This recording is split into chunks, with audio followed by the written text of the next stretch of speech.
अस्मद्गुरुभ्यो नमः। अस्मत्परमगुरुभ्यो नमः। अस्मत्सर्वगुरुभ्यो नमः। श्रीमते रामानुजाय नमः। श्रीमान् वेङ्कटनाथार्यः कवितार्किककेसरी वेदान्ताचार्यवर्गो मे सन्निधत्तां सदा हृदि। गुरुभ्यः तद्गुरुभ्यश्च नमो वाग्मदीमहे मुनीमहे च तत्राद्योदम्पदे जगदाम्पदे स्वशेषभूतेन मया स्वीयैः सर्वपरिच्छदैः विधातुं प्रीतमात्मानं देवः प्रकमते स्वयं। श्रीमान् वेङ्कटनाथार्य कवितार्किककेसरी वेदान्ताचार्यवर्यो मे सन्निधत्तां सदा हृदि। रामानुजदया पात्रं ज्ञानवैराग्यभूषणं श्रीमद्वेङ्कटनाथार्यं वन्दे वेदान्तदेशिकं। लक्ष्मीनाथसमारम्भां नाथे अमनमध्यमाम् अस्मदाचार्यपर्यन्तां वन्दे गुरुपरम्परां। यो नित्यमच्युतपदाम्बुजयुग्मरुक्मं व्यामोहतस्तदितराणि तृणाय मेने। अस्मद्गुरोर्भगवतोऽस्य दैहिकसिन्धोः रामानुजस्य चरणौ शरणं प्रपद्ये। मातापिता युवतिस्तनया विभूतिः सर्वं यदेव नियमेन वदन्वयानाम् आद्यस्य न कुलपतेर्वकुलाभिरामम् श्रीमत्तदङ्घ्रियुगलं प्रणमामि मूर्धाभूतं सरश्च मोदाह्वयपट्टनाथ श्रीभक्तिसारकुलशेखर योगिवाहान् भक्तान् हृदयेण परकालयतीन्द्रमिष्टान् श्रीमत्परान् कुशमुनिं प्रणतोऽस्मि नित्यम्। कारं शक्तयः पौत्रमकल्मषम् पराशरात्मजं वन्दे सुखदातं तपोनिधिं। व्यासाय विष्णुरूपाय व्यासरूपाय विष्णवे नमो वै ब्रह्मनिधये वासिष्ठाय नमो नमः। अविकाराय शुद्धाय नित्याय परमात्मने सदैकरूपरूपाय विष्णवे सर्वजिष्णवे सम्यज्ञाय कलापेन महता भारणेन शापोपबृंहितवेदाय नमो व्यासाय विष्णवे मुनिं स्निग्धाम्बुधा भासं वेदव्यासमकल्मषं वेदव्यासं सरस्वत्या भासं व्यासं नमाम्यहम्। अचतुर्वदनो ब्रह्मा द्विबाहुरपरो हरिः अपाललोचनः शम्भुः भगवान् बादरायणः। कृष्णं कमलपत्राक्षं पुण्यश्रवणकीर्तनं वासुदेवं जगद्योनिं नान्य नारायणं हरिम्। कृष्णाय यादवेन्द्राय ज्ञानमुद्राय योगिने नाथाय रुक्मिणीशाय नमो वेदान्तवेदिने। सारथ्यमर्जुनस्याजौ कुर्वन् गीतामृतं ददौ लोकत्रयोपकाराय तस्मै कृष्णात्मने नमः। सर्वोपनिषदो गावो दोग्धा गोपालनन्दनः पार्थो वत्सः दुग्धं गीतामृतं मद मलनिर्मोचनं पुंसां जलस्नानं दिने दिने सगद्गीतां वसिस्नानं संसारमलमोचनं। गीतासु गीता कर्तव्या किमन्ये शास्त्रविस्तरैः या स्वयं पद्मनाभस्य मुखपद्माद्विनिःसृताः सर्वशास्त्रमयी गीता सर्वदेवमयो हरिः। सर्वतीर्थमयी गंगा सर्वधर्ममयो मनो यस्मिन् प्रसादसमुखे कवयोऽपि ते शास्त्राण्यशासुरिह यन्महिमा श्रियाणि कृष्णेन तेन यदयस्वयमेव गीतम् शास्त्रस्य तस्य सदृशं किमिहास्ति शास्त्रम्। भीष्मद्रोणतटा जयद्रथजला गान्धार नीलोत्पला जल्यग्राहवती कृपेण वहिनी कर्णेन वेलाकुला अश्वत्थाम विकर्णघोरमकरा दुर्योधनावर्तिनी सोत्तीर्णः खलु पाण्डवैरणनदी कैवर्तके केशवी। नमोऽस्तु ते व्यासविशालबुद्धे पुल्लारविन्दायतपत्रनेत्रा येन त्वया भारततैलपूर्णः प्रज्वालितो ज्ञानमयप्रदीपः प्रपन्नपारिजाताय तोत्रवेत्रैकपाणिये ज्ञानमुद्राय कृष्णाय गीतामृतदुहे नमः। वसुदेवसुतं देवं कंसचाणूरमर्दनं देवकी परमानन्दं कृष्णं वन्दे जगद्गुरुम्। पाराशर्यवचः सरोजमूलं गीतार्थगन्धोत्कटं नानाख्यानककेसरं हरिकथा सम्बोधनाबोधितम् लोके सज्जनझट्पदैरारापीयमानं मुदा भूयात् भारतपङ्कजं कलिमलप्रध्वंसिनः श्रेयसे। मूकं करोति वाचालं पङ्गुं लङ्घयते गिरिं यत्कृपातमहं वन्दे परमानन्दमाधवम्। यं ब्रह्मा वरुणेन्द्ररुद्रमरुतस्तुन्वन्ति दिव्यैस्तवैः वेदैः साङ्गपदक्रमोपनिषदैः गायन्ति यं सामगाः ध्यानावस्थित तद्गतेन मनसा पश्यन्ति यं योगिनो यस्यान्तं न विदुःसुरासुरगणाः। देवाय तस्मै नमः। पार्थाय प्रतिबोधितां भगवता नारायणेन स्वयं व्यासेन ग्रथितां पुराणमुनिना मध्ये महाभारतम् अद्वैतामृतवर्षिणीं भगवतीम् अष्टादशाध्यायिनीं मम बद्ध्वा मनसं ददामि भगवद्गीते भवद्वेषिणीम्। अष्टमयी समेत श्रीकृष्णाय परब्रह्मणे नमः। अतः श्रीमद्भगवद्गीतासु उपनिषत्सु ब्रह्मविद्यायां योगशास्त्रे श्रीकृष्णार्जुनसंवादे विश्वरूपदर्शनयोगो नाम एकादशाध्याये 20 श्लोकः। द्यावा पृथिव्योरिदमन्तरं हि व्याप्तं त्वयैकेन दिशश्च सर्वाः दृष्ट्वाद्भुतं रूपमुग्रं तवेदं लोकत्रयं प्रव्यथितं महात्मन्।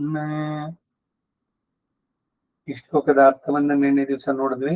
ಭಾಷ್ಯ ಇವಾಗ ದ್ಯುಶಬ್ದ ಪೃಥ್ವಿ ಶಬ್ದಶ್ಚೋ ಭಾವೋಪರಿತನಾನಾಂ ಮದಸ್ಥ ನಾನಾಂಚ ಲೋಕಾನಾಂ ಪ್ರದರ್ಶನಾರ್ಥೌ ದ್ಯಾವಾ ಪೃಥಿವ್ಯೋರಂತರಂ ಅವಕಾಶಃ ಯಸ್ಮಿನ್ ಅವಕಾಶೇ ಸರ್ವೇ ಲೋಕಾಸ್ತಿಷ್ಠಂತಿ ಸರ್ವೋಯಂ ಅವಕಾಶೋ ದಿಶಶ್ಚ ಸರ್ವಾಸ್ತ್ವಯೈಕೇನ ವ್ಯಾಪ್ತಾಃ ದೃಷ್ಟ್ವಾದ್ಭುತಂ ರೂಪಮುಗ್ರಂ ತವೇದಂ ಅನಂತಾಯಾಮ ವಿಸ್ತಾರಂ ಅತ್ಯದ್ಭುತಂ ಅತ್ಯುಗ್ರಂಚ ರೂಪಂ ದೃಷ್ಟ್ವಾ ಲೋಕತ್ರಯಂ ಪ್ರವ್ಯಥಿತಂ ಯುದ್ಧ ದಿದೃಕ್ಷಯ ಆಗತೇಷು ಬ್ರಹ್ಮಾದಿ ದೇವಾಸುರ ಪಿತೃಗಣ ಸಿದ್ಧ ಗಂಧರ್ವಯಕ್ಷ ರಾಕ್ಷಸೇಷು ಪ್ರತಿಕೂಲಾನುಕೂಲ ಮಧ್ಯಸ್ಥ ರೂಪಂ ಲೋಕತ್ರಯಂ ಸರ್ವಂ ಪ್ರವ್ಯಥಿತಂ ಅತ್ಯಂತ ಭೀತಂ ಮಹಾತ್ಮನ್ ಅಪರಿಚ್ಛೇದ್ಯ ಮನೋವೃತ್ತೆ ಏತೇಷಾಮಪಿ ಅರ್ಜುನಸ್ಯೈವ ವಿಶ್ವಾಶ್ರಯಾರೋಪ ಸಾಕ್ಷಾತ್ಕಾರ ಸಾಧನಂ ದಿವ್ಯಂ ಚಕ್ಷುರ್ಭಗವತಾ ದತ್ತಂ ಕಿಮರ್ಥಂ ಇತಿ ಚೇತ್ ಅರ್ಜುನಾಯ ಸ್ವೈಶ್ವರ್ಯಂ ಸರ್ವಂ ಪ್ರದರ್ಶಯಿತುಂ ಅತ ಇದಮುಚ್ಯತೆ ದೃಷ್ಟಾದ್ಭುತಂ ರೂಪಮುಗ್ರಂ ತವೇದಂ ಲೋಕತ್ರಯಂ ಪ್ರವ್ಯಥಿತಂ ಮಹಾತ್ಮನ್ ಇತಿ. ರಾಮಾನುಜರ ಈ ಮಾತುಗಳಿಗೆ ಕನ್ನಡದ ಅವತರಣಿಕೆ. ದ್ಯುಶಬ್ದ ಪೃಥ್ವಿ ಶಬ್ದಶ್ಚ, ಇಲ್ಲಿ ದ್ಯುಶಬ್ದವು ಪೃಥ್ವಿ ಶಬ್ದವು ಉಭವು ಎರಡೂ ಕೂಡ ಉಪರಿತನಾನಾಂ ಅಧಸ್ತನಾನಾಂಚ ಲೋಕಾನಾಂ ಮೇಲೆ ಇರುವ ಎಲ್ಲ ಕೆಳಗಿರುವ ಎಲ್ಲ ಲೋಕಗಳ ಪ್ರದರ್ಶನಾರ್ಥವು ಉಪಲಕ್ಷಣವಾಗಿ ತೋರಿಸುವ ಅರ್ಥವುಳ್ಳವುಗಳು. ನಾನಿದ್ ಬರಿ ಹೇಳಿದೆ. ಈಗ 3 ಲೋಕ ಅಂತ ಹೇಳಿದ್ರೆ ಮೂರೇನಾ? ಮೇಲೆ ಭೂಮಿ, ಅಧಃ, ಮಧ್ಯದಲ್ಲಿ ಭೂಮಿ, ಅಧಃ 3. ಮತ್ತೆ ಚತುರ್ದಶ ಭುವನಾತ್ಮಕ ಮಂಡಂ ಅಂತ ಬಂದ್ರೆ ಅತಲ ವಿತಲ ಸುತಲ ರಸಾತಲ ಮಹಾತಲ ಪಾತಾಳ ಇವೆಲ್ಲ ಕೆಳಗಡೆ ಇರುವಂತಹದ್ದು 7. ಮಧ್ಯದಲ್ಲಿ ಭೂಮಿ, ಇಲ್ಲಿಂದ ಮೇಲಕ್ಕೆ ಭೂಹು ಭುವಃ ಸುವಃ ಮಹಃ ಜನಃ ತಪಃ ಸತ್ಯಂ 14. ಹಾಗೆ ಇಲ್ಲಿ ದ್ಯುಹು ಪೃಥ್ವಿ ಅಂತ ಹೇಳಿದ್ರೆ ದ್ಯುಲೋಕ ಅಂದ್ರೆ ಮೇಲಿಂದು, ಪೃಥ್ವಿ ಅಂದ್ರೆ ಕೆಳಗಡೆ ಲೋಕಗಳು. ಉಪರಿತನಾನಾಂ ಅಧಸ್ತನಾನಾಂಚ ಲೋಕಾನಾಂ ಎಲ್ಲದಕ್ಕೂ ಎಲ್ಲ ಲೋಕಗಳ ಪ್ರದರ್ಶನಾರ್ಥ ಉಪಲಕ್ಷಣವಾಗಿ ತೋರಿಸುವ ಅರ್ಥವುಳ್ಳದ್ದು. ದ್ಯಾವಾ ಪೃಥಿವ್ಯೋಃ, ವೇದದಲ್ಲಿ ಕೂಡ ಇದು ಬರ್ತದೆ. ದ್ಯಾವಾ ಪೃಥಿವ್ಯೋರದರಮಂತರಂ ಹಿ, ಅಲ್ಲಿ ದ್ಯಾವಾ ಪೃಥಿವೀಭ್ಯಾಂ ಇದಂ ನಮಃ ಅಂತ ಹೇಳಿದಾಗ 14 ಲೋಕಗಳಿಗೂ ಕೂಡ ಅದು ಸೇರಿದಂತೆ. ಮೇಲೆ ಕೆಳಗೆ ಅಂತ ಹೇಳ್ಬಿಟ್ಟು ಸಮಸ್ತವಾಗೋಯ್ತಲ್ಲ. ಹಾಗೆ ಈ ಎಲ್ಲ ಲೋಕಗಳ ಅಂತರ ಎಂದರೆ ಅವಕಾಶ, ಪ್ರದೇಶವು ಯಸ್ಮಿನ್ ಅವಕಾಶ, ಯಾವ ಪ್ರದೇಶದಲ್ಲಿ ಸರ್ವೇ ಲೋಕಾಸ್ತಿಷ್ಠಂತಿ ಈ ಸಮಸ್ತ ಲೋಕಗಳು ಇವೆಯೋ ಅದರಲ್ಲಿ ಭೂಮಿನೂ ಸೇರಿದ್ದೆ. ಸರ್ವೋಯಂ ಅವಕಾಶ, ಈ ಸಮಸ್ತ ಪ್ರದೇಶವು ದಿಶ್ಯಶ್ಚ ಸರ್ವಾಹ ಎಲ್ಲ ದಿಕ್ಕುಗಳು ಸಹ ತ್ವಯೈಕೇನ ನಿನ್ನೊಬ್ಬನಿಂದಲೇ ವ್ಯಾಪಿಸಲ್ಪಟ್ಟಿದೆ. ಆವರಣ ಸಪ್ತಕ, ಅದರ ಮಧ್ಯದಲ್ಲಿ ಒಂದೊಂದಕ್ಕೂ ಒಂದೊಂದು ಗ್ಯಾಪ್ ಇರುವಂತದ್ದು ಅವಕಾಶ, ಎಲ್ಲವೂ ಕೂಡ ಅವನೇನೆ ಪೂರ್ಣವಾಗಿ ವ್ಯಾಪಿಸಿದ್ದಾನೆ. ನೀನೊಬ್ಬನೇ ಎಲ್ಲವನ್ನೇ ವ್ಯಾಪಿಸಿರುವೆ ಎಂಬ ಭಾವ ತೋರಿ ಬರುತ್ತೆ. ಅಂತರ ಶಬ್ದಕ್ಕೆ ಮಧ್ಯೆ ಇರುವ ಪ್ರದೇಶ ಎಂದು ಅರ್ಥ ಮಾಡಿದ್ರೆ ವ್ಯಾವೃತ್ತಿಯಿಂದ ಪರಿಚಿತಿ ಏರ್ಪಡುತ್ತೆ ಎಂದು ಭಾವಿಸಿ ಅಂತರ ಶಬ್ದಕ್ಕೆ ಅರ್ಥವನ್ನು ಪಾಲಿಸ್ತಾರೆ. ಯಾವ ಪ್ರತಿಗಳ ಅಂತರವು ಎಂದರೆ ಅವಕಾಶ. ಇಲ್ಲಿ ಅಂತರ ಶಬ್ದಕ್ಕೆ ಅಂತರಂ ಅವಕಾಶ ಅವಧಿ ಪರಿಧಾನಾಂ ಅರ್ಧಿ ಭೇದತಾರ್ಪಿಷ್ಟಾಪಿರ್ಥ್ಯೆ ಎಂದು ನಾನಾ ಅರ್ಥ ಇರುವುದರಿಂದ ನಾಮಲಿಂಗಾನುಶಾಸನ ಪ್ರಕಾರವಾಗಿ ಅವಕಾಶ ಎಂಬುದೇ ಅನುಗುಣವಾದ ಅರ್ಥ ಎಂಬ ಭಾವ. ಈ ನಾಮಲಿಂಗಾನುಶಾಸನ ಅದು ಅಮರಕೋಶದಲ್ಲಿ ಬರುತ್ತೆ.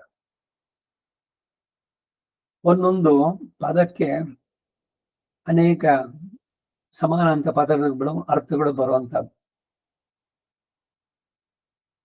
ಲೋಕಗಳಿರುವ ಅವಕಾಶದಲ್ಲೇ ಪರಮಾತ್ಮನು ಸಹ ವ್ಯಾಪಿಸಿರುವುದು ಹೇಗೆ? ಸಪ್ರತಿಗತ್ವ ವಿರೋಧ ಭಾವ ಉಂಟಾಗುವುದಿಲ್ಲವೇ? ಅಂದ್ರೆ ಎರಡು ವಸ್ತುಗಳು ಏಕಕಾಲದಲ್ಲಿ ಒಂದು ಸ್ಥಳದಲ್ಲಿವೆ ಎಂಬ ವಿರೋಧ ಭಾವವು ಪರಮಾತ್ಮ ವ್ಯಾಪ್ತಿಯಲ್ಲಿ ಇಲ್ಲ ಎಂಬ ಭಾವದಿಂದ ಮುಂದಿನ ವಾಕ್ಯದಿಂದ ಉಪಪಾದಿಸಿ ತೋರಿಸ್ತಾರೆ. ಯಸ್ಮಿನ್ ಅವಕಾಶೇ, ಎಷ್ಟು ಸ್ಥಳದಲ್ಲಿ ಸರ್ವೇ ಲೋಕಾಹ ತಿಷ್ಠಂತಿ, ಸಮಸ್ತ ಲೋಕಗಳು ಇರುತ್ತವೆಯೋ, ಸರ್ವೋಯಂ ಅವಕಾಶ, ಆ ಸಮಸ್ತ ಪ್ರದೇಶವು, ಹಾಗೆಯೇ ದಿಶಶ್ಚ ಸರ್ವಾಹ, ಸಮಸ್ತ ದಿಕ್ಕುಗಳು ಸಹ ತ್ವಯೈಕೇನ ವ್ಯಾಪ್ತ, ನಿನ್ನೊಬ್ಬನಿಂದಲೇ ವ್ಯಾಪಿಸಲ್ಪಟ್ಟಿದೆ. ಈ ಲೋಕಗಳಿರುವ ಸ್ಥಳದಲ್ಲೆಲ್ಲ ಪರಮಾತ್ಮನು ಇರುತ್ತಾನೆ ಎಂಬ ಭಾವ. ಈಗ ಒಂದು ಪಾತ್ರೆ ತುಂಬಾ ನೀರು ತುಂಬಿ ಒಂದು ಕಲ್ಲನ್ನು ಅದರಲ್ಲಿ ಹಾಕಿದ್ರೆ ಆ ಕಲ್ಲಿನ ಗಾತ್ರದ ನೀರು ಹೊರಕ್ಕೆ ಚೆಲ್ಲೋಗುತ್ತೆ. ಹಾಗೆ ಅಲ್ಲದೆ ಪರಮಾತ್ಮನ ಅವುಗಳಲ್ಲೆಲ್ಲ ವ್ಯಾಪಿಸಿರುವಾಗ ಇಂತಹ ತೊಂದರೆ ಇಲ್ಲವ ಎಂದ ಭಾವ. ಆದರೆ ಇಲ್ಲಿ ವ್ಯಾಪ್ತಂ ಅಂತ ಹೇಳಿರೋದು ಸ್ವರೂಪತಃ ವ್ಯಾಪ್ತಿಯೇ, ರೂಪದ ವ್ಯಾಪ್ತಿಯೇ ಎಂಬ ವಿಚಾರದಲ್ಲಿ ಹಿಂದಿನ ವಾಕ್ಯದಲ್ಲೂ ಮುಂದಿನದಲ್ಲೂ ರೂಪ ಒಂದೇ ಎಂದು ಅದರ ವ್ಯಾಪ್ತಿಯೇ ಹೇಳಲ್ಪಟ್ಟಿರುವಾಗ ಈ ವಾಕ್ಯದಲ್ಲಿ ಮಾತ್ರ ಸ್ವರೂಪ ವ್ಯಾಪ್ತಿಯನ್ನು ಹೇಳಲು ಪ್ರಕರಣ ಇಲ್ಲವಾದ್ದರಿಂದ ರೂಪ ವ್ಯಾಪ್ತಿ ಎಂದೇ ಅರ್ಥವನ್ನು ಮಾಡತಕ್ಕದ್ದು. ಇಂತಹ ವಿಭುವಾಗಿ ವ್ಯಾಪಿಸುವ ಶಕ್ತಿಯು ಬ್ರಹ್ಮ ರುದ್ರೇಂದ್ರಾದಿ ಯಾವ ಜೀವಾತ್ಮರಿಗಳಿಗೂ ಇಲ್ಲ ಎಂಬ ಭಾವ ಜ್ಯೋತಿದ. ನಾವೆಲ್ಲ ಶಾಲೆನಲ್ಲಿ ಓದಿದ್ವಿ ಆರ್ಕಿಮಿಡೀಸನ ತತ್ವ ಇದು ಅಂತ. ಈಗ ಒಂದು ತೊಟ್ಟಿನಲ್ಲಿ ಅವನು ಒಳಗಡೆಗೆ ಇಳಿದಾಗ ಇವನ ತೂಕದಷ್ಟು ಪ್ರಮಾಣದ ನೀರು ಹೊರಗಡೆ ಹೋಯ್ತು, ಪೂರ್ಣವಾಗಿ ತುಂಬಿದ್ದಂತದ್ದು. ಹಾಗೆ ಭಗವಂತ ಇವುಗಳು ತುಂಬಿದ್ರೆ ಅಷ್ಟು ಪ್ರಮಾಣ ಏನಾದ್ರು ಹೊರಗಡೆ ಬರುತ್ತೋ ಅಂದ್ರೆ ಇಲ್ಲ, ಇದು ಭಗವಂತನಿಗೆ ಅನ್ವಯ ಇಲ್ಲ. ಆತ್ಮ ಪರಮಾತ್ಮ ಇವರುಗಳ ವೆಯ್ಟ್ ಇಷ್ಟು, ತೂಕ, ಇದು ಏನು ಪ್ರಯತ್ನ ಬೇಕಾದ್ರೆ ಮಾಡ್ಬೋದು. ಈಗ ಒಬ್ಬ ಪ್ರಾಣ ಹೋಗೋ ದಶೆನಲ್ಲಿದ್ದಾನೆ, ಕಡೆಯಲ್ಲಿ ಉತ್ಕ್ರಾಂತಿ ಸ್ಥಿತಿ, ಇನ್ನು ಪ್ರಾಣ ಹೋಗಿಲ್ಲ, ಅವನ್ ತೂಕ ಹಾಕಿ, ಅವನ್ ಪ್ರಾಣ ಹೋದ್ಮೇಲೆ ತೂಕ ಹಾಕಿ 0.000 ಸಮ್ ಗ್ರಾಮ್ಸ್ ಏನಾದ್ರು ಬರುತ್ತೋ, that will be the weight of the ಆತ್ಮ ಅಂತ. ಮೊದಲು ಎಷ್ಟಿತ್ತು ತೂಕ, ಪ್ರಾಣ ಹೋದ್ಮೇಲೂ ತೇದ ತೂಕ ಅಷ್ಟೇ ಇರುತ್ತೆ. ಸೂಕ್ಷ್ಮಾತಿ ಸೂಕ್ಷ್ಮವಾದದ್ದಿದು. ಅಣೋರಣೀಯಾನ್ ಮಹತೋ ಮಹೀಯಾನ್, ಈ ಜೀವಾತ್ಮನಿಗಿಂತಲೂ ಅಣುವಿಗಿಂತಲೂ ಅಣು ಭಗವಂತ. ಆದ್ರೆ ಅವನ ವ್ಯಾಪ್ತಿ ಎಲ್ಲವನ್ನು ವ್ಯಾಪಿಸಿದ್ದಾನೆ, ಎಲ್ಲ ದಿಕ್ಕುಗಳನ್ನ, ಎಲ್ಲ ಲೋಕಗಳನ್ನ. ಅವನು ಇಲ್ದಲೇ ಇರುವಂತಹದ್ದು ಒಂದು ಸ್ವಲ್ಪವೂ ಕೂಡ ಬಿಟ್ಟಿಲ್ಲ ಜಾಗವನ್ನ ಎಲ್ಲುವೆ. ಎಲ್ಲದರಲ್ಲಿ ಇದ್ರೂ ಕೂಡ ಎಲ್ಲದರಿಂದ ಹೊರಗೂ ಇರಬಲ್ಲ. ನಮ್ಮ ಈ ಲೌಕಿಕ ಇದು ವ್ಯಾವಹಾರಿಕವಾದಂತ ಉದಾಹರಣೆಗಳು ಸುಮ್ಮನೆ ಒಂದ್ ಸ್ವಲ್ಪ ಇದಕ್ಕೆ ಹೇಳ್ಬೋದೇ ಹೊರತು ಸರಿಯಾದ ಉದಾಹರಣೆಗಳಾಗಲ್ಲ ಯಥಾರ್ಥವಾಗಿ. ಈಗ ಆತ್ಮದ ಸ್ವರೂಪ ಹೇಗಿರ್ಬೋದು? ಬಾಲಾಗ್ರ ಶತಭಾಗಸ್ಯ ಶತಧ ಕಲ್ಪಿತಸ್ಯ ಚ, ತಲೆ ಕೂದಲನ ತುದಿಯನ್ನ 100 ಭಾಗವಾಗಿ ಕತ್ತರಿಸಿ ಅದರಲ್ಲೂ ಒಂದು ತಗೊಂಡು ಅದನ್ನ ಮತ್ತೆ 100 ಭಾಗ ಮಾಡಬೇಕು. ಅದರಲ್ಲಿ ಒಂದು ಭಾಗ ಅಂದ್ರೆ ಕಣ್ಣಿಗೆ ಕಾಣೋದೇ ಇಲ್ಲ, ಎಷ್ಟೇ ಪವರ್ಫುಲ್ ಇದನ್ನ ಇಟ್ಕೊಂಡ್ರು ಕೂಡ. ಹಾಗಾದ್ರೆ ಆತ್ಮ ಇದ್ದಾನೆ ಅನ್ನೋದಕ್ಕೆ ಹೇಗೆ? ಈಗ ಒಂದು ಶವಕ್ಕೂ ಒಬ್ಬ ಮನುಷ್ಯನಿಗೂ ವ್ಯತ್ಯಾಸ ಗೊತ್ತಾಗಲ್ಲ. ಇವನು ಓಡಾಡ್ತಾನೆ, ಮಾತಾಡ್ತಾನೆ ಎಲ್ಲ.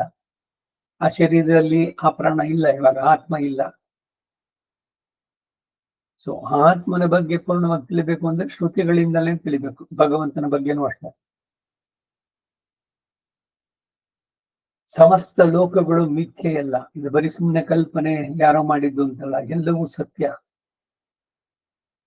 ನಶ್ವರಗಳಾದರೂ ದ್ರವ್ಯ ನಿತ್ಯವು ಎಂದು ಹೇಳುವುದಕ್ಕಾಗಿ ಸರ್ವೇ ಲೋಕಾಸ್ತಿಷ್ಠಂತಿ ಎಂಬ ಪ್ರಯೋಗ.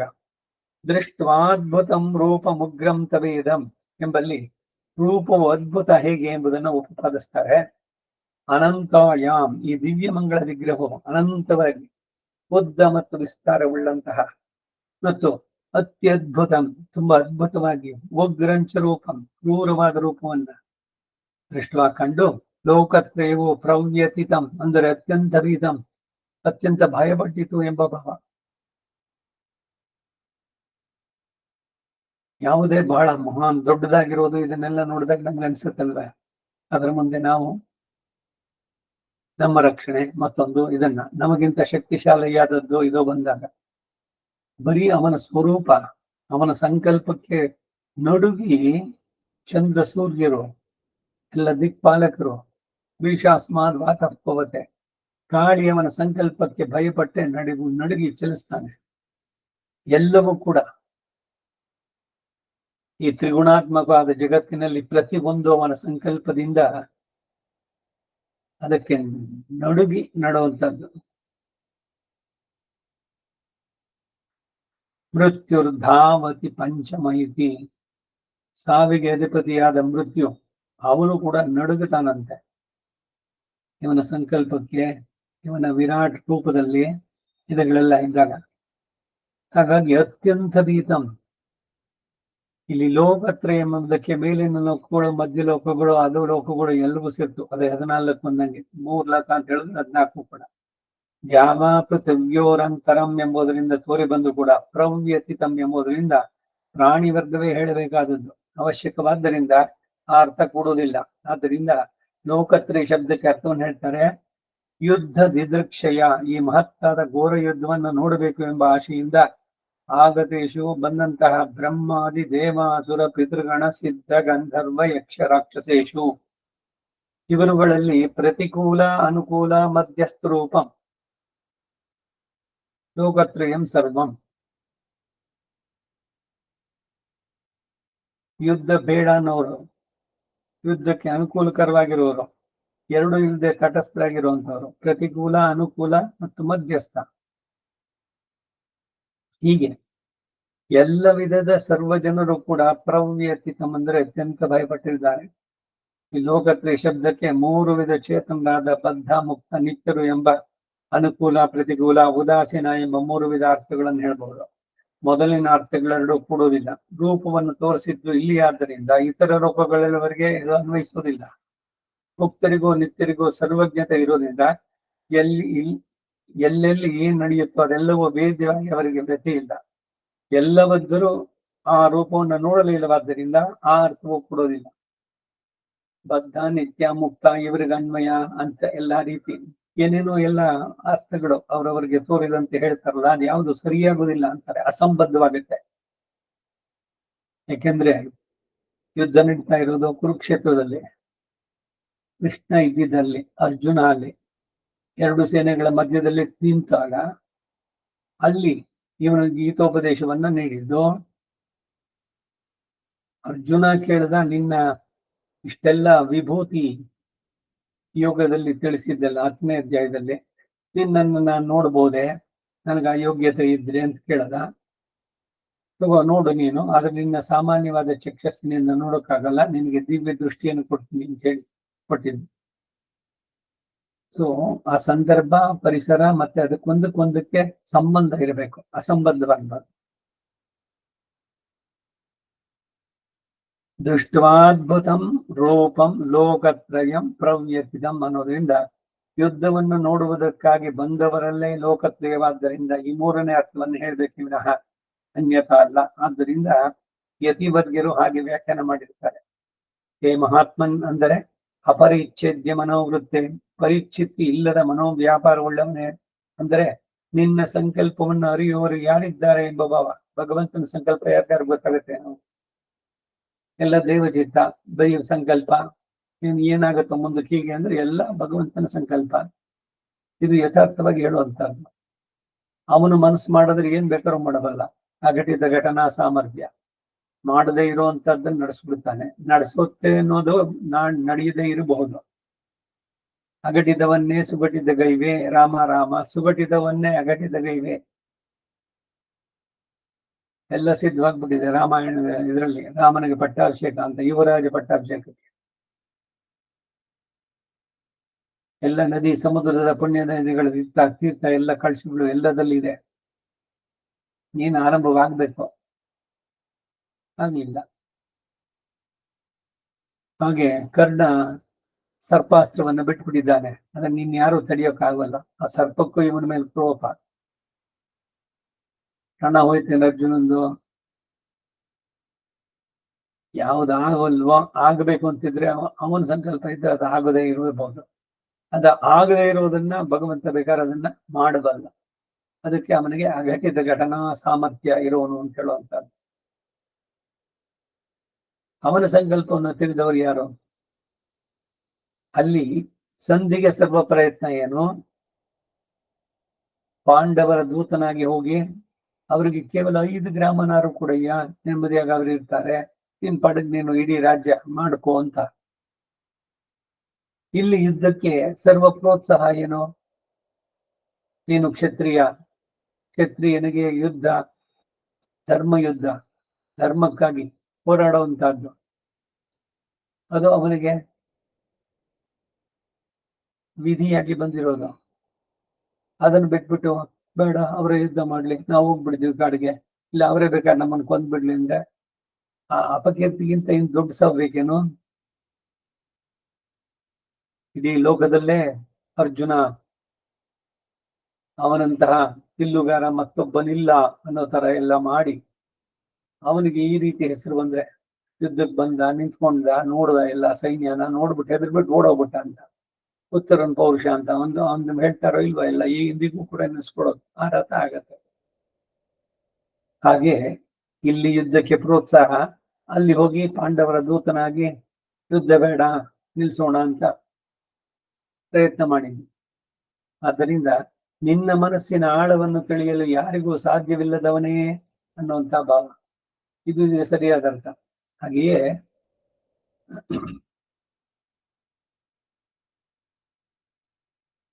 ಈಗ ತಾನು ಹೇಳಿದೆ, ರಾಮಾವತಾರಿಯಾಗಿ ಯೌವ ರಾಜ್ಯಾಭಿಷೇಕ ಪ್ರೋತ್ಸಾಹ ಏನೋ, ಮಂದರಿಯನ್ನ ಪ್ರೇರೇಪಿಸಿ ವನವಾಸಕ್ಕೆ ಅನುಕೂಲಪಡಿಸಿಕೊಳ್ಳೋದೇನೋ, ಹೀಗೆ ಅಪರಿಚ್ಛೇದ್ಯ ಮನೋವೃತ್ತಿ ಉಳ್ಳವನೇ ಎಂಬರ್ಥ. ಅರ್ಥ ಒಂದ್ ಕಡೆ ಹೇಳ್ತಾನೆ, ಮಂಥರೆದು ತಪ್ಪಲ್ಲ, ಕೈಕೇಯಿದು ತಪ್ಪಲ್ಲ, ದಶರಥ ವರ ಕೊಟ್ಟಿದ್ದು ಮೊದಲು ಅದು ತಪ್ಪಲ್ಲ. ಮತ್ತೇನು ಅಂದ್ರೆ ಎಲ್ಲ ನಂದೇನೆ, ನಾನೇ ತಾನಾಯಿಡುಗ, ಬೇರೆಯವರ ತಪ್ಪನ್ನ ತಮ್ಮ ಮೇಲೆ ಆರೋಪಿಸ್ಕೊಳ್ಳೋದಿದೆಯಲ್ಲ, ಇನ್ನೊಬ್ರು ತಪ್ಪು ಅಂದ್ರೆ ತಪ್ಪು ಮಾಡದೇ ಇದ್ರು ಕೂಡ ಒಪ್ಕೊಳ್ಳೋದಿದೆಯಲ್ಲ, ಅದು ಶ್ರೀ ವೈಷ್ಣವ ಲಕ್ಷಣ ಅಂತ ಹೇಳುವಂತ. ಹಾಗೆ ಇಲ್ಲಿ ಮಂಥರೆಗೆ ಯಾರು ಆ ಪ್ರಚೋದನೆ ಕೊಟ್ಟವರು? ಭೋಕ್ತ ಭೋಗ್ಯಂ ಪ್ರೇರಿತಾರಂಚ ಮತ್ವ. ಈಗೆಲ್ಲರೂ ಮಂಥರೆನ ಎಲ್ಲರೂ ನಿಂದಿಸೋದು, ಚೆನ್ನಾಗಿ ಆಗ್ಬಿಡ್ತಿರ್ತಿತ್ತು ರಥೋ ಇದ್ರದ್ದು ಯುವರಾಜ ಪಟ್ಟಾಭಿಷೇಕ, ಇವಳೇನೋ ಒಂದು ಹುಳಿ ಹಿಂಡಿದ್ದು ಜ್ಞಾಪಿಸಿ ಅವನಿಗೆ ಕೈಕೇಯಿಗೆ ರಾಮನ ಮೇಲೆ ಎಂತ ಪ್ರೀತಿ ಇತ್ತು, ಭರತನಿಗಿಂತ ಹೆಚ್ಚು ಪ್ರೀತಿಸ್ತಾ ಇದ್ದಳು ರಾಮನಿಗೆ ಯುವರಾಜ್ಯ ಪಟ್ಟಾಭಿಷೇಕ ಅಂತ ಕೇಳಿದಾಗ ತನ್ನ ಕತ್ತಿನಲ್ಲಿದ್ದ ಚಂದ್ರಹಾರವನ್ನು ತೆಗೆದುಕೊಟ್ಲು ಮಂತ್ರ ತೆಗೆದು ಬಿಸಾಕದ್ದು. ನಿನ್ ಮೈ ಮೇಲೆ ಪ್ರಜ್ಞೆ ಇದೆಯಾ? ಏನು ಬಹಳ ಖುಷಿ ಪಡ್ತಾ ಇದೆಯಲ್ಲ, ಅವನ್ ರಾಜನ ಅದ್ರ ನಿನ್ ಮಗನ ಏನ್ ಸಿಗುತ್ತೆ? ಆಮೇಲೆ ಮುಂದಕ್ಕೆ ಏನಾರು ಆಮೇಲೆ ಸಿಗುತ್ತೋ? ಆಮೇಲೂ ಇಲ್ಲ. ರಾಮನ್ಗೆ ಅದ ರಾಮನ ಮಕ್ಕಳಿಗೆ ಆಗತ್ತೆ. ಸೊ ಅಲ್ಲಿಗೆ ಹೋಯ್ತು ನಿಮಗೆ ರಾಜ್ಯವಾಗುವುದೆಲ್ಲ ಅಂತ. ಕಿತ್ತಾಳೆ ಕಿವಿ ಇನ್ನೋದು ಇದಕ್ಕೇನೆ. ಯಾರೋ ಏನೋ ಹೇಳಿದ್ರು, ನಮ್ಮದೇ ಆದಂತಹ ಸರಿಯಾದ ನಿರ್ಧಾರಗಳು ಇಲ್ಲದೆ ಇದ್ರೆ ಅವ್ರ ಕಿವಿ ಚುಚ್ಚಿದ್ರೆ ಇನ್ಯಾರೋ ಬಂದು ಇನ್ನೇನೋ ಹೇಳಿದ್ರೆ ಸಡನ್ ತಿರುಗ್ಬಿಡೋದನ್ನಲ್ಲಿ. ಮಂಥರೆ ಅರ್ಧದಲ್ಲಿ ಸಫಲವಾದಳು. ಏನು? ಕೈಕೇಯಿಗೆ ನೀನೀಗ್ಲೇ ಹೋಗೋ, ಆ ಕೋಪ ಬಂದಾಗ ಇರುವಂತ ಒಂದು ಚೇಂಬರ್ ಕೋಣೆ, ಅದರಲ್ಲಿ ಎಲ್ಲವನ್ನು ತೆಗೆದು ಅಲ್ಲಿರುವಂತ ದಶರಥ ಬರ್ತಾನೆ, ಎಲ್ರ ಮೇಲೂ ಆಣೆಯಾಗಿ ಹೇಳ್ತೀನಿ, ನಿನಗೆ ಏನ್ ಬೇಕು ಹೇಳು, ನಾನೆಲ್ಲ ಮಾಡ್ತೀನಿ ಹಾಗೆ ಹೀಗೆ ಅಂತ. ವಿಶ್ವಾಮಿತ್ರ ಬಂದಾಗ ಹೇಳಿದ, ರಾಮನ ಆಣೆಯಾಗಿ ನಿಮ್ಮ ಬಯಕೆಯನ್ನ ಪೂರ್ಣಗೊಳಿಸ್ತೀನಿ ಅಂತ. ಏನೋ ಉದ್ವೇಗದಲ್ಲೋ ಆನಂದದ ವರದಲ್ಲೋ ಏನೇನೋ ಪ್ರಾಮಿಸ್ ಮಾಡಕ್ ಹೋಗ್ಬಾರ್ದು.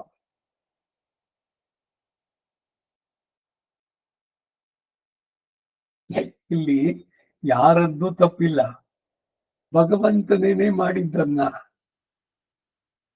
ಮಂಥರಿಗೆ ಆ ಬುದ್ಧಿಯನ್ನು ಕೊಟ್ಟು ಕೈಕೇಯಿಗೆ ಕೋಪ ಬಂದು ಅವಳು ಆ ಇದಕ್ಕೆ ಸೇರಿ ಇದರಲ್ಲಿ ದಶರಥನಿಗೆ ಹೇಳಿದ್ದು, ನೀನು ಕೊಟ್ಟಿದ್ಯಲ್ಲ 2 ಹಿಂದೆ ದೇವಾಸುರ ಸಂಗ್ರಾಮದಲ್ಲಿ ಹೋಗಿದ್ದು, ಅವಳು ಸಹಾಯ ಮಾಡಿದ್ದು, ರಥಕ್ಕೆ ಇದಾಗಿ ಆ ಕಡಾಣಿ ಬಿದ್ದೋಗಿದ್ ಪಕ್ಕದಲ್ಲಿ ತನ್ನ ಬೆರಳನ್ನೇ ಅದರಲ್ಲಿಟ್ಟು ಕಾಪಾಡಿದ್ಲು. ಅದಕ್ಕಾಗಿ 2 ವರವನ್ನ ನೀನ್ ಕೊಡ್ತೀನಿ ಎಂದು ಅವಳು. ನಾನು ಎಲ್ಲ ನೀ ಕೊಟ್ಟಿದೀಯಾ, ನಾನು ಅತ್ಯಂತ ಪ್ರೀತಿಯ ಮಡದಿ ಕೂಡ ಕೈಕೇಯಿಗೆ, ನನಗ್ ಬೇಕಾದಾಗ ಅದನ್ನ ಕೇಳ್ತೀನಿ ಎಂದವಳು. ಅದನ್ನ ಇವಾಗ ಒಂದು ರಾಮ ಕಾಡ್ಗೆ ಹೋಗ್ಲಿ. ರಾಮ ಕಾಡಿಗೆ ಹೋಗದೆ ಇದ್ರೆ ಅರಣ್ಯದಲ್ಲಿ ಈ ಕರದೂಷಣರು ಆದ್ರಿಂದ ಅವ್ರಿಗಂದಂತ ಉಪಟಳ ಎಲ್ಲಿಂದ ಎಷ್ಟು ಕಾಲದಿಂದಾಗಿ ಅವರು ಅನುಭವಿಸ್ತಾ ಇದ್ರು.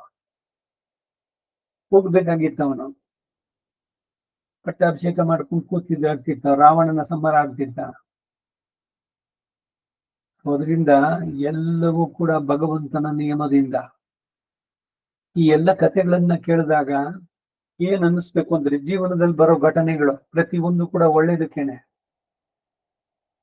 ಆ ಕ್ಷಣದಲ್ಲಿ ಅದು ಕೆಟ್ಟದಾಗ ಕಾಣಿಸ್ಬೋದು ಅಥವಾ ದುಃಖ ಆಗಿರ್ಬೋದು, ಆದ್ರೆ ಎಲ್ಲಾನು ಒಳ್ಳೇದೇನೆ.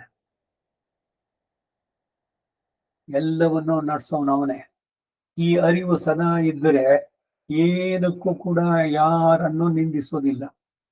ಎಲ್ಲ ಕರ್ಮಾಯತ್ವಾಗಿ ಯದ್ಯದ್ ಭವ್ಯಂ ಭವತು ಭಗವನ್ ಪೂರ್ವ ಕರ್ಮಾನುರೂಪಂ. ಏನೇನಿದೆಯೋ ಪ್ರಾರಬ್ಧ ಕರ್ಮವನ್ನು ಅನುಭವಿಸೋದಕ್ಕೆ ಈ ಶರೀರ ಕೊಟ್ಟಿರೋದು. ಇನ್ನು ಎಷ್ಟು ಮಟ್ಟಿಗೆ ಹೇಳುತ್ತೆ ಅಂತಂದ್ರೆ, ಒಂದೇ ಶರೀರ ಅಲ್ಲ, ಇನ್ನು ಅನೇಕ ಶರೀರಗಳು ಬರೀ ಪ್ರಾರಬ್ಧ ಕರ್ಮ ಅನುಭವಿಸೋಕೆ ಆಗ್ಬೋದು. ಅದು ಬಿಟ್ಟು ಇನ್ನು ಸಂಚಿತ ಆಗಾಮಿ ಎಲ್ಲ ಕರ್ಮಗಳು ಹೊರೆ ಇರುವಂತಹದ್ದು. ಕಲ್ಪಾಂತದವರೆಗೆ ಅನುಭವಿಸೋದ್ರು ತೀರಿಸಿ ಮುಗಿಸೋದಕ್ಕಾಗೋದಿಲ್ಲ. ಆಗ್ಲೇ ಹಿಂದೆ ಒಂದ್ಸಲ ಹೇಳಿದ್ದಾಯ್ತು. ಕರ್ಮವನ್ನ ಅನುಭವಿಸಿ ಪೂರ್ಣ ಮುಗಿಸೋಕ್ ಸಾಧ್ಯವಾಗಲ್ಲ ಅಂತ. ಹಾಗೆ ಅಪರಿಚ್ಛೇದ್ಯ ಮನೋವೃತ್ತಿ ಉಳ್ಳವನೇ, ಅವನ ಸಂಕಲ್ಪಕ್ಕೆ ಯಾವುದು ಎದುರಿಲ್ಲ. ಅಲ್ಲಿ ಆಕಾಶದಲ್ಲಿ ಬಂದು ನೆರೆದಿರುವವರೆಲ್ಲ ಈ ವಿಶ್ವರೂಪವನ್ನು ನೋಡಿ ಭೀತರಾದರು ಅಂತ ಹೇಳಿದ್ರೆ, ಅವರಿಗೆಲ್ಲ ದಿವ್ಯ ಚಿಕಿತ್ಸು ಸ್ವಾಮಿಯು ದಯಪಾಲಿಸಬೇಕಾಯ್ತಲ್ವೇ ಎಂದರೆ ಹೌದು ಎಂದು ಮುಂದಿನ ವಾಕ್ಯದಿಂದ ತಿಳಿಸ್ತಾರೆ.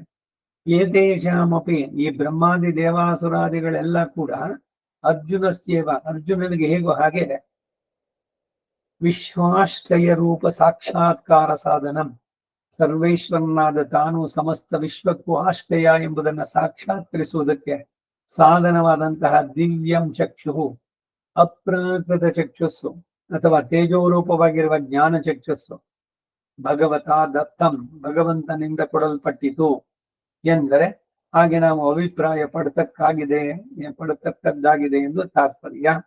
ಮೂಲದ ಶಬ್ದ ಪ್ರಯೋಗಗಳಿಂದ ಹಾಗೆ ಊಹಿಸತಕ್ಕದ್ದಾಗಿದೆ ಎಂಬುದು ಭಾವ. ಹಾಗೆ ಅಂತರಿಕ್ಷದಲ್ಲಿ ಬಂದು ನೆರೆದವರೆಲ್ಲರಿಗೂ ಕೂಡ ದಿವ್ಯ ಚಕ್ಷಸ್ಸನ್ನಿತ್ತು ತನ್ನ ಈ ಅದ್ಭುತವಾಗಿ ಉಗ್ರವಾಗಿರುವ ರೂಪವನ್ನು ತೋರಿಸುವುದರ ಉದ್ದೇಶ ಏನು ಎಂದು ಆಕ್ಷೇಪಿಸಬಹುದಾಗಿ ಯೋಚಿಸಿ ಸಮಾಧಾನ ಹೇಳ್ತಾರೆ. ಕಿಮರ್ಥಮಿತಿ ಚೇತೆ, ಏತಕ್ಕಾಗಿ ಅಲ್ಲಿ ನೆರೆದಿದ್ದ ಎಲ್ಲರಿಗೂ ತನ್ನ ವಿಶ್ವರೂಪವನ್ನು ತೋರಿದ್ರು ಅಂದ್ರೆ, ಅರ್ಜುನ ಸ್ವೈಶ್ವರ್ಯಂ ಸರ್ವಂ ಪ್ರದರ್ಶಯಿತು, ಅರ್ಜುನನಿಗೆ ತನ್ನ ಐಶ್ವರ್ಯದ ಮಹಿಮೆ ಎಲ್ಲವನ್ನೂ ತೋರಿಸುವುದಕ್ಕಾಗಿ ಎಂದು ಭಾವಿಸ್ತಕ್ಕಂಥ. ಇಂಥವರುಗಳಿಗೂ ಕೂಡ ತಾನು ಸಂಕಲ್ಪಿಸಿದರ ಸಾಕ್ಷಾತ್ಕಾರವನ್ನು ಕೊಡುವ ಶಕ್ತಿಯುಳ್ಳ ಮಹಿಮೆಯುಳ್ಳವನು ತಾನಲ್ವೇ. ಅಂತಹ ಅಘಟಿತ ಘಟನಾ ಶಕ್ತಿಯೂ ಕೂಡ ತನಗುಂಟು ಎಂದು ಅರ್ಜುನಿಗೆ ಸ್ವೈಶ್ವರ್ಯವನ್ನ ತೋರಿಸಬೇಕಾಗಿರುವುದರಿಂದ ಹಾಗೆ ಎಲ್ಲರಿಗೂ ದಿವ್ಯ ಚಕ್ಷಸ್ಸನ್ನು ದಯಪಾಲಿಸಬೇಕು. ಇಲ್ಲದಿದ್ದರೆ ಅರ್ಜುನನು ಹಾಗೆ ದೃಷ್ಟಾದ್ಭುತಂ ಎಂದು ಆರಂಭಿಸಿ ಪ್ರವ್ಯಥಿತಂ ಮಹಾತ್ಮನ್ ಎಂದು ಪೂರೈಸಿ ಹೇಳುವ ಕಾರಣವೇ ಇಲ್ಲ ಎಂಬ ಅಭಿಪ್ರಾಯವನ್ನು ಮುಂದೆ ಸೂಚಿಸ್ತಾರೆ. ಅತಃ ಆ ಕಾರಣದಿಂದಲೇ ಅರ್ಜುನನು ದೃಷ್ಟಾದ್ಭುತಂ ರೂಪಮುಗ್ರಂ ತವೇದ ಲೋಕತ್ರಯಂ ಪ್ರವ್ಯಥಿತಂ ಮಹಾತ್ಮನ್ ಅಂತ ಹೇಳಿದ್ದಾನೆ. ಹಾಗಿಲ್ಲದಿದ್ದರೆ ಅರ್ಜುನ ಈ ವಾಕ್ಯವನ್ನು ಹೇಳಲಿಕ್ಕೆ ಕಾರಣವೇ ಇಲ್ಲ. ಹೀಗೆ ಲೋಕತ್ರಯಂ ಅಂದ್ರೆ ಅಲ್ಲಿ ಅಂತರಿಕ್ಷದಲ್ಲಿ ನೆರೆದಿರುವ ಅನುಕೂಲ ಪ್ರತಿಕೂಲ ಉದಾಸೀನರಾದ 3 ಪಂಗಡದವರೆಲ್ಲರೂ ಎಂದು ಅರ್ಥ ಮಾಡಿದ್ರು. ಅಲ್ಲಿ ನೆರೆದಿರುವ ಸರ್ವರು ಎಂದು ಅರ್ಜುನ ಹೇಳ್ಬೋದಲ್ಲ. ಗೂಢವಾಗಿ ಲೋಕತ್ರಯಂ ಎಂದು ಹೇಳುವುದರ ಅಭಿಪ್ರಾಯ ಏನು? ಹೀಗೆ ಎಲ್ಲರಿಗೂ ದಿವ್ಯ ಚಕ್ಷಸ್ಸನ್ನು ಕೊಟ್ಟು ಉದಾರವಾಗಿ ಎಲ್ಲರಿಗೂ ತನ್ನ ಅದ್ಭುತ ರೂಪವನ್ನು ತೋರಿದನು ಎಂದು ಹೇಳಿದರೆ, ಈ ವಿಶ್ವರೂಪ ಪ್ರದರ್ಶನ ರೂಪಾನುಗ್ರಹವು ನೆರೆದಿರುವ ತಾರತಮ್ಯ ಇಲ್ಲದೆ ಇರುವ ಸರ್ವರಿಗೂ ಹೇಗೆ ಎಂಬ ಆಕ್ಷೇಪ ಸಮಾಧಾನವಿಲ್ಲದ್ದಾಗತ್ತೆ. ಮತ್ತು ಹಾಗೆ ತಾರತಮ್ಯವಿಲ್ಲದೆ ಅನುಗ್ರಹಿಸಿದರೆ ವೈಷಮ್ಯ ನೈರ್ಘಣ್ಯಾದಿ ದೋಷಗಳಿಗೆ ಅವಕಾಶವಾಗತ್ತೆ, ಆಗೋದಿಲ್ವೇ ಎನ್ನುವ ಆಕ್ಷೇಪ ಉಂಟಾಗ್ಬೋದು. ಇದಕ್ಕೆ ಸಮಾಧಾನ ಹೇಗೆ ಅಂತಂದ್ರೆ, ಒಟ್ಟಿಗೆ ಸೇರಿಸುವ ಸಂಕಲ್ಪವುಳ್ಳವನು ಶ್ರೀಕೃಷ್ಣ. ಈ ಮಹಾಯುದ್ಧವನ್ನು ನೋಡೋದಕ್ಕಾಗಿ ಬಂದವರು 3 ವಿಧ ಜನರು. ಅಪಿಚೇತ್ಸು ದುರಾಚಾರೋ ಭಜತೆ ಮಾಂ ಅನನ್ಯ ಭಾಕ್ ಸಾಧುರೇವ ಸಮಂತವ್ಯ ಸಮ್ಯಕ್ ವ್ಯವಹಿತೋ ಹಿ ಸಹ ಎಂದು ಹೇಳಿರುವ ಹಾಗೆ, ಅನುಗ್ರಹಕ್ಕೆ ಅರ್ಹರೇ ಆಗಿರಬಹುದು ಎಂದು ಊಹಿಸಲೇನು ಅಭ್ಯಂತರ ಇಲ್ಲ. ಅಥವಾ ಮುಂದೆ ಅಮೀಹಿತ್ವ ಸುರಸಂಗಾವಿತಂತಿ ಎಂದು ಮೂಲದಲ್ಲಿರುವ ಹಾಗೆ ಪಶ್ಯಾಮಿ ಎಂದು ಅರ್ಥ ಮಾಡಿದ್ರೆ ಈ ಆಕ್ಷೇಪಗಳಿಗೆ ಕಾರಣವಿಲ್ಲದ ಹಾಗೆ ಮಾಡಿಕೊಳ್ಳಬಹುದು. ಲೋಕತ್ರಯದಲ್ಲಿರುವ ಭಕ್ತವರ್ಗವೆಲ್ಲ ನಿನ್ನ ಕೃಪೆಯಿಂದ ಅನುಗ್ರಹಿಸಲ್ಪಟ್ಟ ಬುದ್ಧಿಯೋಗದ ಮೂಲಕ ದೃಷ್ಟ್ವಾ ಅದ್ಭುತಂ ರೂಪಂ ತವೇದಂ, ಇಂತಹ ಈ ನಿನ್ನ ರೂಪವನ್ನು ಸಾಕ್ಷಾತ್ಕರಿಸಿ ಪ್ರವ್ಯಥಿತಂ, ಭೀತಿಯಿಂದ ಮನಸ್ಸಿನಲ್ಲಿ ವ್ಯಾಕುಲವನ್ನು ಹೊಂದಿದವರಾಗಿ ಪಶ್ಯಾಮಿ, ನೋಡ್ತೇನೆ. ಇಲ್ಲಿ ಪ್ರವ್ಯಥಿತಂ ಎಂಬುದನ್ನ ದ್ವಿತೀಯಾಂತವಾಗಿ ಭಾವಿಸಬಹುದು. ದುರ್ಯೋಧನಾದಿಗಳು ಈ ರೂಪವನ್ನು ನೋಡಿದ್ರೆ ಇಲ್ಲವೇ ಎಂಬ ಪ್ರಶ್ನೆಯು ನ್ಯಾಯವಾಗಿ ಉದ್ರಿಸಬಹುದು. ಹಾಗೆ ತೋರಿಸಿದ್ರೆ ಸಂಜೆಯರು ನಿನ್ನವರು ಕೂಡ ನೋಡಿದರೆಂದು ಧೃತರಾಷ್ಟ್ರನಿಗೆ ಹೇಳದೆ ಇರುತ್ತಿರಲಿಲ್ಲ. ಆದ್ರಿಂದ ಎಲ್ಲರೂ ನೋಡಲಿಲ್ಲ. ಶ್ರೀಕೃಷ್ಣ ಭಗವಾನ್ರವರು ತಮ್ಮ ಇಷ್ಟಾನುಸಾರ ತೋರಿದರು ಎಂದೇ ಇಟ್ಕೊಳ್ಬೇಕು.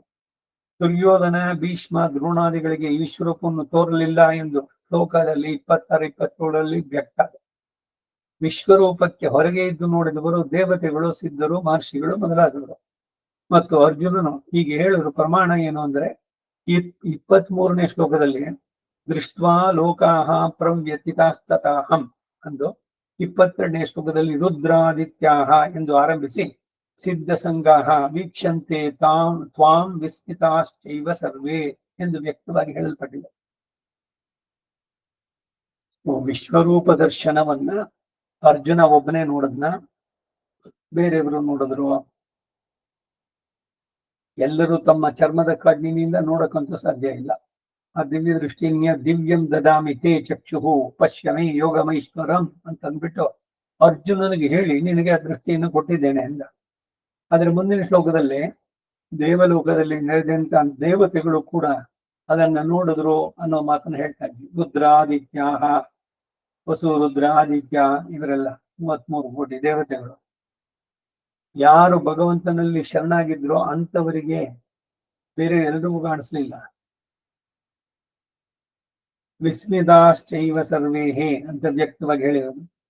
ಆದ್ದರಿಂದ ಇವರುಗಳು ಮಾತ್ರವೇ ವಿಶ್ವರೂಪವನ್ನು ನೋಡಿದವರು.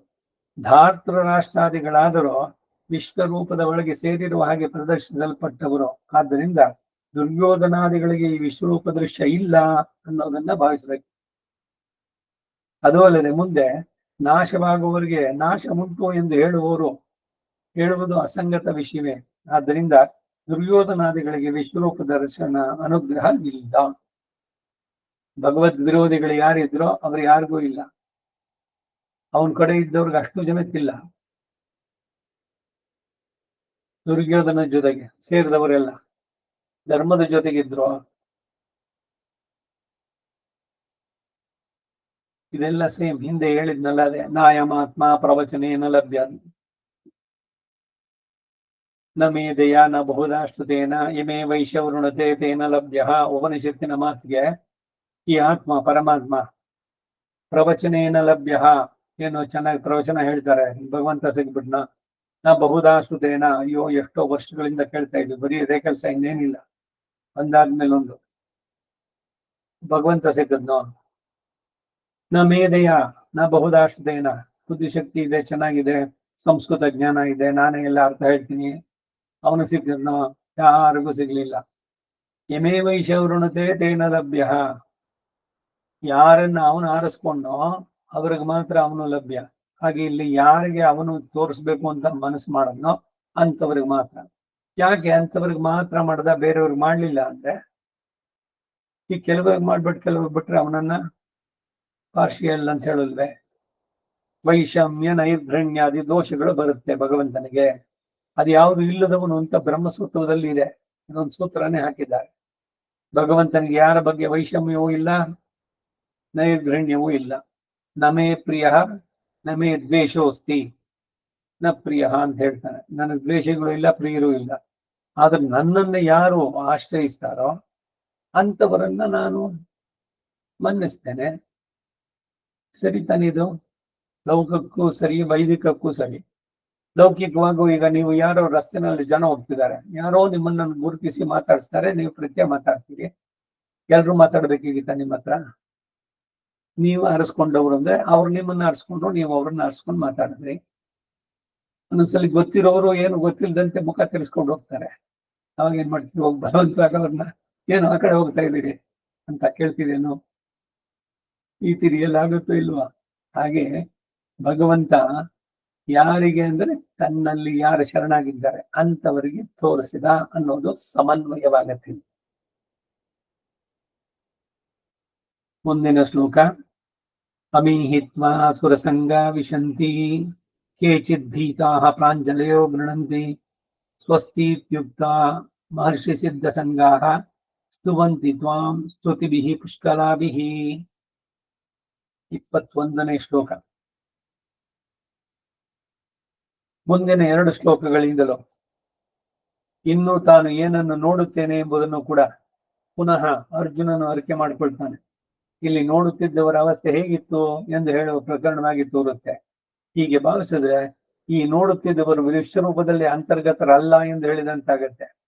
ದ್ರೋಣಂಚ ಭೀಷ್ಮಂಚ ಮತ್ತು ದುರ್ಯೋಧನಾದಿಗಳೆಲ್ಲ ವಿಶ್ವರೂಪದಲ್ಲಿ ಅಂತರ್ಗತರು ಎಂದು ಹೇಳಿರೋದ್ರಿಂದ ಇವರುಗಳೆಲ್ಲ ಏಕೆ ಅಂತರ್ಗತರಲ್ಲ ಎಂಬ ಪ್ರಶ್ನೆ ಉಂಟಾಗುತ್ತೆ. ಸ್ವಾಮಿಯು ತನ್ನ ಸಂಕಲ್ಪಾನುಸಾರವಾಗಿ ಹಾಗೆ ನಡೆಸಿದನೆಂದು ಹೇಳಬಹುದು. ಇವರು ವಿಶ್ವರೂಪವನ್ನು ನೋಡುತ್ತಿದ್ರು ಎಂದು ಹೇಳಲ್ಪಟ್ಟಿರೋದ್ರಿಂದ ವಿಶ್ವರೂಪಕ್ಕೆ ಸೇರಿದವರಲ್ಲ ಎಂಬ ಭಾವನೆಯು ಸರಿಯಾದದ್ದು.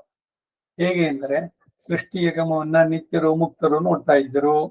ಅಂದರೆ ಹೇಗೆ ಅವರು ಸೃಷ್ಟಿ ಕ್ರಮಕ್ಕೆ ಸರ್ಗೇಪಿ ನೋಪಜಾಯಂತೆ ಅಂತ ಹೇಳಿರುವಾರೋ ಹಾಗೆ ಹೇಳಿರುವವನ ಹಾಗೆ ಸೇರಿದವರಲ್ಲವೋ ಹಾಗೆ ಎಂದು ಭಾವಿಸತಕ್ಕದ್ದಾಗತ್ತೆ. ಈ ಶ್ಲೋಕದಲ್ಲಿ ಹೇಳಿರುವ ಸುರಸಂಗವು ಶ್ರೀ ಕೃಷ್ಣಾವತಾರ ಕಾಲದಲ್ಲಿ ಸಹಾಯಕರಾಗಿ ಬಂದ ಸುರಸಂಗ ಎಂದು ವ್ಯಾಖ್ಯಾನ ಮಾಡಲು ಏನೊಂದು ಕಾರಣ ತೋರಿ ಬರೋಲ್ಲ. ಹಿಂದೆ ಲೋಕತ್ರಯಂ ಪ್ರವ್ಯತಿಥಂ ಎಂದು ಹೇಳಿದ್ದನ್ನೇ ವಿವರಣೆ ಮಾಡಿ ಆ ಲೋಕತ್ರಯ ಯಾವುದು, ಅವರು ಪ್ರವ್ಯತಿಥಂ ಎಂದು ಹೇಳಪಟ್ರಲ್ಲ. ಅದ್ ಹೇಗೆ ಅಂತಂದ್ರೆ ಅರ್ಜುನ ತಿಳಿಸ್ತಾನೆ.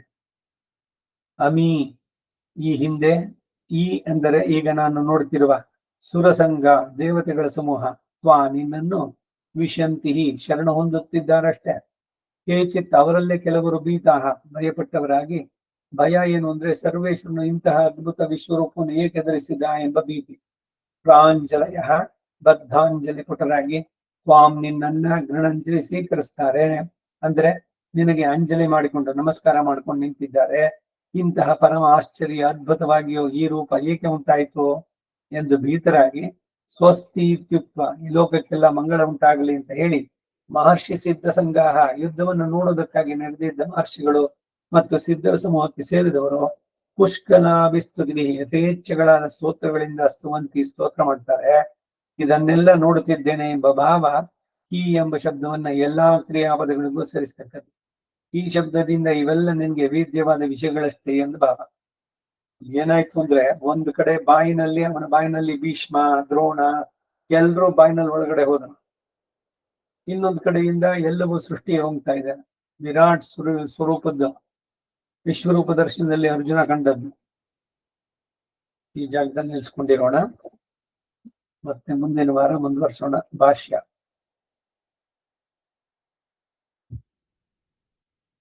ವಸುದೇವ ಸುತಂ ದೇವಂ ಕಂಸಜಾಣೂರಮರ್ದನಂ ದೇವಕೀ ಪರಮಾನಂದಂ ಕೃಷ್ಣಂ ವಂದೇ ಜಗದ್ಗುರುಂ ಅತಸಿ ಪುಷ್ಪ ಸಂಕಾಶಂ ಹಾರನೂಪುರಶೋಭಿತಂ ರತ್ನಕಂಗಣ ಕೇಯೂರಂ ಕೃಷ್ಣಂ ವಂದೇ ಜಗದ್ಗುರುಂ ಕುಟಿಲಾಲಕ ಸಂಯುಕ್ತಂ ಪೂರ್ಣಚಂದ್ರ ನಿಭಾನನಂ ಮಿಲಿಸತ್ಕುಂಡಲಧರಂ ದೇವಂ ಕೃಷ್ಣಂ ವಂದೇ ಜಗದ್ಗುರುಂ ಮಂದಾರಗಂಧ ಸಂಯುಕ್ತಂ ಚಾರುಹಾಸಂ ಚತುರ್ಭುಜಂ ಬರ್ಹಿ ಪಿಂಚಾವಚೂಡಾಂಗಂ ಕೃಷ್ಣಂ ವಂದೇ ಜಗದ್ಗುರುಂ